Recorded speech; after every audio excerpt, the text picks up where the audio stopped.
Warren Buffett, the greatest investor of all time, has said for many years that his biggest mistake was missing Google stock. He has said this time and time again over the years. Today, I'll share the top reasons why he said this and why he thinks Google is such a great business. Then I'll discuss why now, in 2026, at age 95, he decided to initiate a position in Google. In fact, he made it one of Berkshire Hathaway's largest investments. And yes, despite retiring last year, Warren Buffett confirmed that he initiated this position. That comes from an interview with his favorite host, Becky Quick. Later in this video, I'll share that exact clip where he talks about the Google investment and why he decided to do it. But first, let's just talk about what a great investment Google has been. As we sit today, Alphabet, the parent company of Google, is the third most valuable company in the world at a market cap of $4.22 trillion. And since going public in 2004, the stock has a total return of 13,919%. That is a 25.3% compound annual growth rate. So why is it that Google continued to grow and become so valuable? Well, it's because they have one of the best money-generating businesses in history. Google Search, and specifically Google Ads, is a cash cow. And we'll talk about that later in the video. And can Google still be a great investment today? Well, it's possible. In early 2025, I thought the company was overvalued, and a lot of people in our community did as well. I initiated a position that April tariff sell-off period. And on that stake, I have a 115% total return, and I feel pretty good about that as a long-term holding. So the fact that Buffett built this position in early 2026, it leads a lot of people to feel even more confident about the long-term strength of Google. After all, Buffett is a long-term focused investor. By the way, if you want to use the stock research tool that I showed throughout the video, this is the next generation version of dividenddata.com. It just launched, and we currently have a founding member deal where you can get 50% off annual membership. Link in the description and pinned comment. With that said, let's roll the intro and get into today's investing video.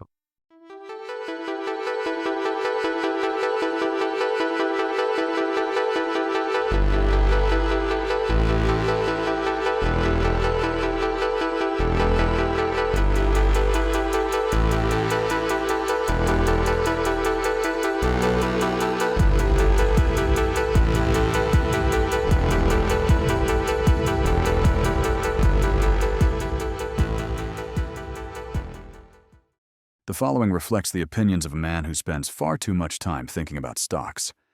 Please do your own research before making any investment decisions. Nothing in this video is personal financial advice. Continue at your own risk.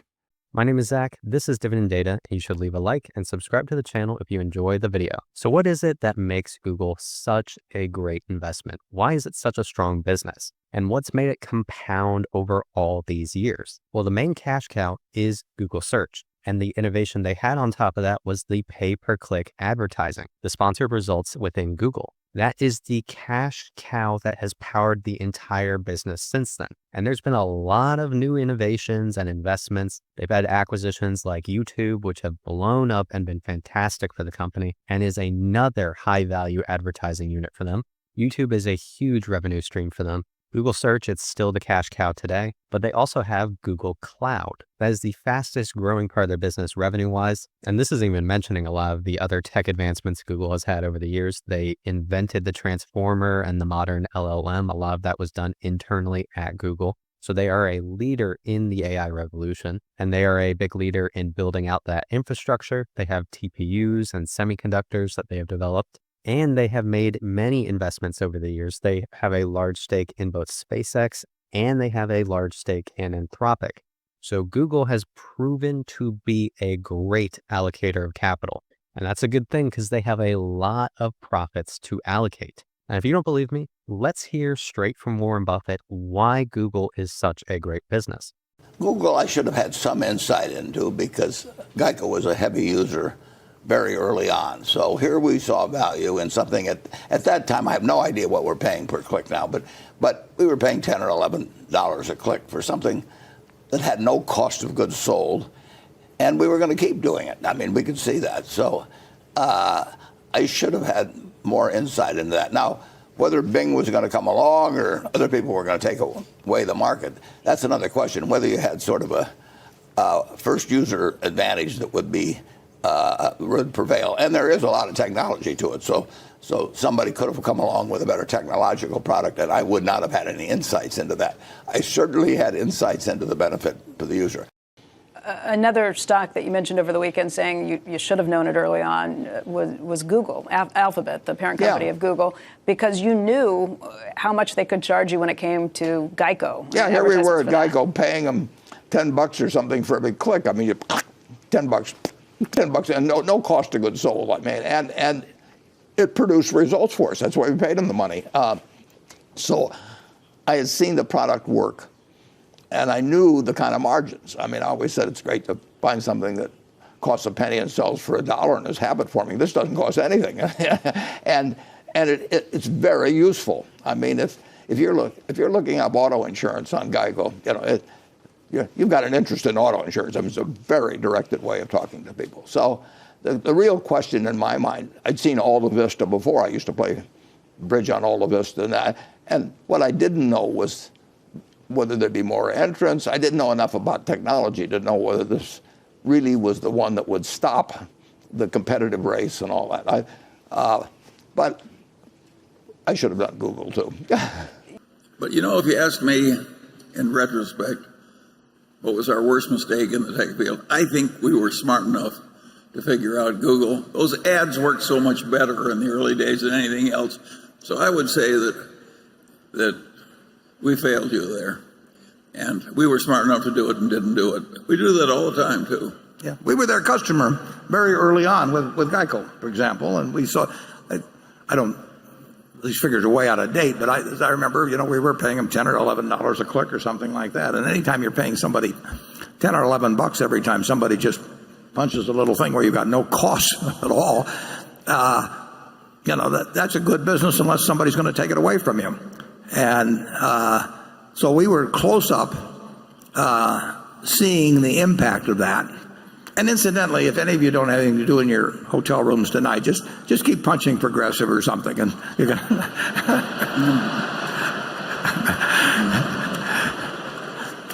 don't really do that. The thought just happened to cross my mind. But that is, you've never seen a business, almost never seen a business like it, where and I think for LASIK surgery and things like that, I think the figures were, $60 or $70 a click with no cost. So, and I knew the guys. I mean, they actually designed their prospectus. They came to see me, and a little bit after the original one, when they went public, a little bit after Berkshire even. And so I had plenty of ways to ask questions or anything of the sort, educate myself, but I blew it. Google search, one of the best businesses ever, and it's still printing cash today. And this has led to Google generating tens of billions of dollars of cash flow every single year. In fact, for years, Google didn't even know what to do with this money. They were generating so much cash flow that their balance sheet was just piling up. They did not pay dividends until recently. They did not buy back stock for a long time until recently. So Google, they just built up this gigantic balance sheet. They peaked in 2021 with cash and short-term cash equivalents of $142 billion. And this has been a very low debt company as well, with net debt of negative $114 billion. But something has changed with Google, and that's the AI revolution. Google search was an extremely profitable capital-light business model. Relative to what they were earning, they did not have a lot of capital investments. Yes, they were building out Google Cloud as a nice growth business, but if we go back to even the start of 2023, relative to the cash they were generating, their CapEx wasn't that high. However, if we take a look at the modern day capital expenditures of Google, it is increasing massively. Over the trailing 12 months, it's $109 billion. In the latest quarter, it was $35 billion. And that grew 100% year over year. And this is not stopping. Earlier this year, they guided to around $200 billion of CapEx. And this is due to the data center buildout, specifically the AI data center buildout. Google, it's one of the leading AI companies. And on the infrastructure side, they are spending like crazy in order to have a strong market position, because they not only serve their own products, they also are a large server of Anthropic's models. So it's a very interesting situation where after all of these years, Warren Buffett decides now to buy Google stock when some value investors are questioning the AI data center spend. It's a very interesting situation. So let's go and hear straight from Warren Buffett in his own words why he's buying Google stock right now. How did the Alphabet position come along? I initiated it. I mean, I normally wouldn't give you an answer on something like that, but I will because I am not doing anything that he doesn't approve of. He's not doing anything I don't approve of. We talk all the time. He's well, every day. I mean, but he is the decider. And getting back to Alphabet or Google, it's probably number 5 or 6. Well, I thought it was number 3 if you consider the $10 billion private placement that would go along with that, because that would put it north of $31 billion. Yeah, but we've got the Burlington Northern Railroad, which is certainly worth far more money than that. So you're counting fully owned companies as well. You know, I mean, we are always making the choice between whether we'll buy marketable securities or the company. We look at them the same way. Okay, but you've quickly grown a north of $30 billion investment in Alphabet. That puts it, in terms of those companies that you own pieces of, behind only Apple and American Express. So Coca-Cola would be smaller, Bank of America would be smaller? It's kind of close. And now the question is, when you get into Google, or any of the AI companies, you're putting out huge amounts of money. And I can put huge amounts of money into government bonds and get, 20 or 30 or 40 billion dollars a year in terms of payments from them. So a good business is one that earns a lot more than and has prospects of continuing to earn a lot more than the returns on essentially riskless investments, which you could define as treasuries. Forever, people have thought of you as somebody who doesn't invest in technology. And by the way, you've described yourself as somebody who doesn't invest in technology. Obviously, the biggest position in the Berkshire portfolio is Apple, a position that you put on, but at the time you called that a consumer company. Google, you just called an AI company. So what happened? Google, the real question with Google and all of its competitors now, because they're all laying out hundreds of billions. I mean, they're big capex spenders. So, the biggest. Yeah, and that's real money. I mean, if our railroad were to lay out 300 million or billion or 200 billion, that kind of money wasn't even put in the railroad business, in terms of developing it. So, and that's the game they're playing now. They weren't playing that game with computer software. No, so when they were asset light, you didn't like them, and the markets loved them. Now that they are I made a mistake. Spending heavily on capex, a lot of shareholders don't like them as much because I think they're more likely to be a winner based on the record than probably 90% or 95% of what gets merchandised through Wall Street, because Wall Street is interested in whether they can sell something. And I can't recall a report on Wall Street that really gets into the internal rates of return that a business is actually earning. Now, what's more important than what a business is earning? But they ask all these questions about what will happen next quarter, it's ridiculous. About why Alphabet versus the other Magnificent Seven or the other hyperscalers who are doing the same thing, spending a lot of money, Amazon, Microsoft, whoever it may be, to try and win in this position of AI. Yeah, well, I don't want to sit around knocking the others. They don't have any choice. Yeah. To spend like this, you mean? They're now playing a game in many cases or some cases, where they're playing a game they don't want to play. IBM would have loved it if they just kept playing the game that IBM was playing in the 30s or the 40s or the 50s or the 60s. And then somebody came along and said, we'll get a better result for you. achieving the objective of all the customers you have, because that's all you're going to have is either have happy customers, you don't have customers over time. And the customer's not dumb.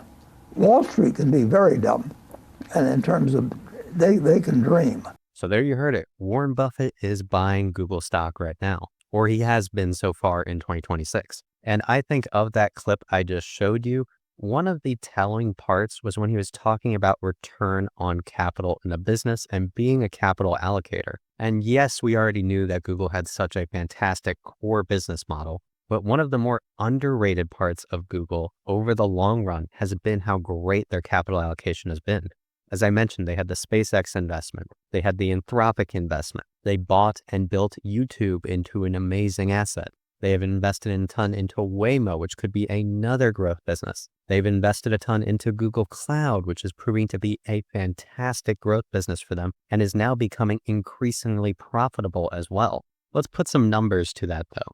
Google's return on equity over the past 5 years, it's been around 20 to 30%. In 2025, they had a 31.8% return on equity. Their return on invested capital was also very good. It's around 20%, 21.8% in the recent year. Their return on capital employed has been great as well, 26.2% in the latest year. So historically, Google has a track record of high return on investment. And most of this money, it's going into AI data centers, an area where Google has a lot of experience and is having massive demand right now. Google Cloud is growing rapidly. It's the fastest growing hyperscale cloud. It's growing faster than Microsoft Azure, and it's growing faster than Amazon Web Services. And they have a huge cloud backlog. So Warren Buffett, he might not be much of a AI guy. He's 95 years old. He's never really been a technology guy. But I think he does respect Google's ability to invest capital. They have proven to have a good track record of capital allocation. And he mentioned in the clip how his options, he has a huge balance sheet right now, tons of cash. And his options are basically to buy marketable securities, public stocks. He can buy fully owned private companies, or he can buy US treasuries. And those are risk-free returns. So he could get billions of dollars a year risk-free, or he can allocate some of that money to a company like Google, and they can allocate the capital themselves. And I think a lot of people, especially value investors, they look at the numbers, and with Alphabet, it's the third most valuable company in the world, $4.2 trillion in market cap. And people start to think, how much larger can the company get? But the reality on the ground is that Alphabet's in a great position, and expectations are they will continue growing in the future. By 2030, analysts are expecting earnings per share of $24.26. Based on today's stock price, that would be a 14.3 P ratio. So today it's trading at 14.3 2030's P and 24 times next year's P ratio. So if we assume the 24.2 P ratio stays, and in 2030 they traded at 24.2, that would imply a share price of $587, which is 69% upside from here. That's a 12.5% annual return. So it's not bad. Although in my opinion, I think Google is trading closer to fair value right now. I don't think it's a discount. In that early 2025 period, I thought Google stock was a discount. On our value graph tool on dividenddata.com, it showed it was 32% below the implied fair value. And today it's implied 9% above fair value, which is still pretty reasonable. After all, one of Warren Buffett's old sayings is that you want to buy a great company at a fair price. And the other thing to keep in mind with a company like Google is that the fair value is continually growing over time. And that's because the actual business is growing. Over the past 10 years, Alphabet's grown their earnings per share at a 27.1% compound annual growth rate. That means Alphabet is earning 10 times what they were 10 years ago. And that's why with great companies, you often just want to have time in the market. Time in the market beats timing the market. So that's why Warren Buffett is buying Google stock. And if you want to use the stock research tool I showed throughout the video, it's all available at dividenddata.com. You can try it out for free. And we also have a special offer to celebrate this new launch of the next generation version of the website. You can lock in 50% off annual membership, and you can lock in that discounted price for life. There's a 30-day money-back guarantee, so no risk in trying it out. And with that said, thanks for watching, and I'll see you in the next video.